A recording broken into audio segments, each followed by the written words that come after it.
Today on Worship Leader Wednesday, we're going to give you 5 ways you can value your team.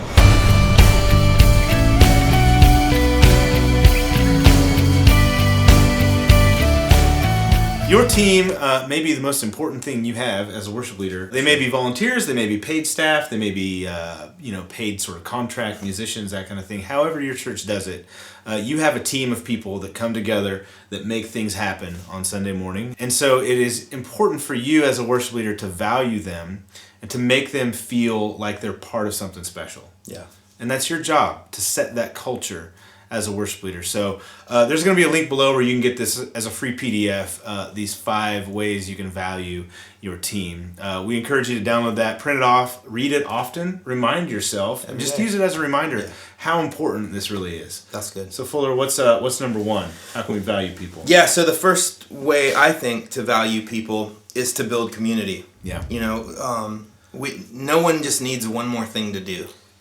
And sometimes we can be guilty. I know I can be guilty as a ministry leader to just get people to do stuff to accomplish a goal or a task. Yeah. And that's not what we're here to do. We're here to build community. We're here to be the church, to care for people, to know each other, to love each other, and to be there to support each other. So building community is a huge part of that. And figuring out ways to make what you do personal and to make what you do relevant and important to each person on your team. And it's going to be different for everybody. And so you're going to have to get to know everybody. Yeah. Sometimes we just see, oh, John is our bass player. Well, he's more than that. He's a husband, and he's a father, and he's a dentist, or whatever. And so getting to know people, because when people feel known, that's when you really start to build community. Because at some point, the storms in life are going to come, and all of the little things like learning songs and pulling off worship on the weekends become super small compared to, oh, my grandma's on her deathbed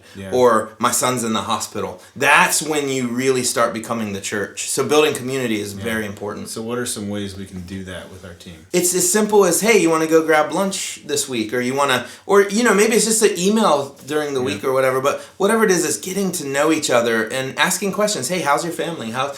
Spending time when you're together talking. Having people over to your house, if you're not too private of a person, but occasionally having people over for a cookout or something, or to watch a game. Next week is the college championship, a great time to just get people together and hang out. Not having anything to do with music and ministry. One thing we did at when I was at the Garner campus is, and I think this was your idea, you told us to do this, was to cancel rehearsal one weekend, or 1 week, cancel the rehearsal. Like we had rehearsal on Thursday, so we canceled the rehearsal. We invited the whole team to the church and watched a movie or something like that. Like just awesome. had fellowship together and just hung out together. Yeah. Point number 2 is to show gratitude. My old campus pastor, Derek Mull, campus pastor in Garner, he used to diligently get on to me about sending handwritten notes to people, which in this day and age, that's a nice touch. Yeah. In this day and age, doesn't happen ever. So people are shocked. When they get something in their mailbox. When you send something to somebody handwritten. Sometimes giving them, like you said, really important. I don't want to go past this too quick, but giving them a break. Yeah. I mean, I tell you what, look at your team and assess the situation. Ask yourself, how many times has this person been on? Has this person played drums the last 19 weeks in a row? It happens. You got to give them a break. They're not going to play very much longer. You should get them a hotel somewhere for the weekend. But you just got to care for people. The third tip on how to value people is just an easy one, and it's the law of all great relationships, is communicate. And that is, to communicate is so important because every weekend there's lots of details, there's lots of crazy chaos. It's just nice to let your team know, hey, here's the plan, this is what's happening, the musicians, here are the songs we're doing, here are the technical aspects of what we're doing. Communication is so key, and being able to just make them feel like they're a part of the thing and they don't just show up going, all right, well, we're waiting. It's stressful to show up not sure what you're going to do, so just constantly communicating. When you change things, even more important to communicate. A great way to do that would be send out emails months in advance, have conversations, prepare people, and then so that they're part of the process. But communication is the key to all great relationships, Yeah. as my wife reminds me every day, because she's a communications major, and I'm terrible Really? at communicating. Yeah, she is. We're talking a lot about preparing people for things, but also communicate wins with people. Celebrate with them. Celebrate. We have a saying in our church that goes, we replicate what we What we celebrate. celebrate. The fourth tip really ties right in with communicate, and that is equip. Equip your team. Yes. Give them what they need to execute what you're asking from them. We often call this setting people up for success. Set them up for And success. I like that because That's you good. can set people up for failure. Yes, you by can. not equipping or communicating with them. And if I'm going to volunteer to church and I show up on Sunday morning and I feel like I was a failure in what I did because the leader didn't equip me, I'm probably not going to want to serve there. It's frustrating. But if you can equip somebody so that they feel well enough prepared, and Sunday is awesome, they're probably going to want to plug in. That's good. So how can we equip? Yeah, lots of great ways to equip people. Simple things like getting them chord charts, getting the musicians chord charts here accurate. The same arrangement and key. Like that you're gonna not do it. just a chord chart you downloaded from the internet that's actually in a totally different key than you're playing the song. And those devalue people. But you put enough thought and preparation into making sure that all the songs have the right chord charts.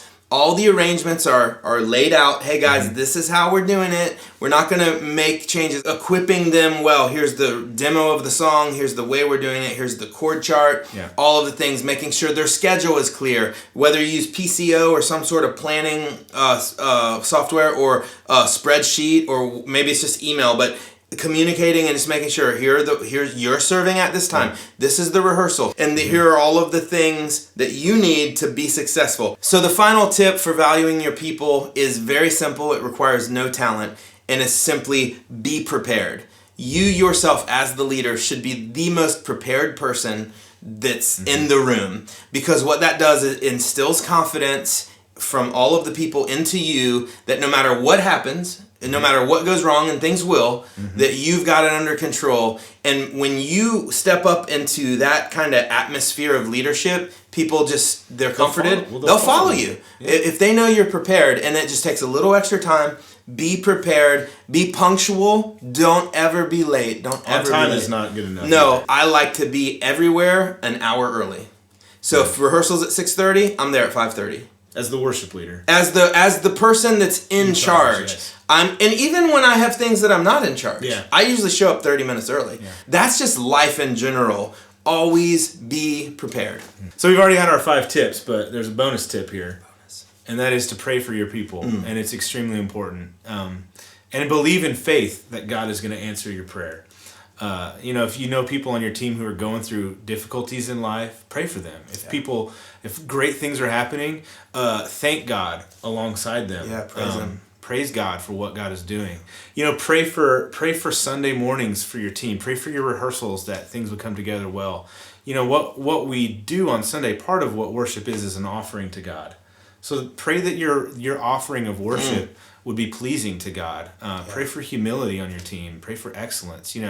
Don't discount the value of prayer, because it's extremely important. Again, click that link below where you can download this free PDF. Valuing your people. This is creating a culture in your church. And this is going to make what you do on Sundays so much better if you value people. Also, click the link to subscribe to us here on YouTube, so you don't miss another Worship Leader Wednesday or any of the other videos we put out. See you next time. Oh my goodness, it's Wednesday again, and I'm a worship leader trying to defend what I know. Oh.